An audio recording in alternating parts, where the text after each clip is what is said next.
Let's first talk about law of supply over here. In law of supply, what do you understand is that as the price of a particular commodity increases, the quantity supplied will also increase. What do you mean by this? Is that, for example, if you're talking about the supply of mangoes, now if the mangoes are becoming costlier, right, or it becomes, let's say, suppose the price of the mangoes increases, then obviously the seller, the fruit seller who is maybe selling mangoes, apples, bananas, now will be focusing more on the mangoes because there the profitability is higher.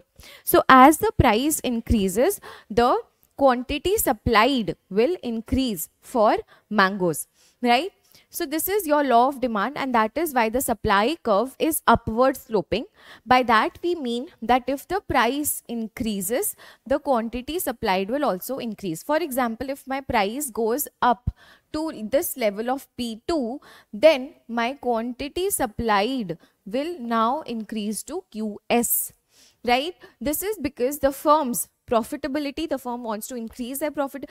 And when I say increase in price, I'm saying other things are constant. Always remember, when we are talking about law of demand, law of supply, we are only changing the price of the own commodity.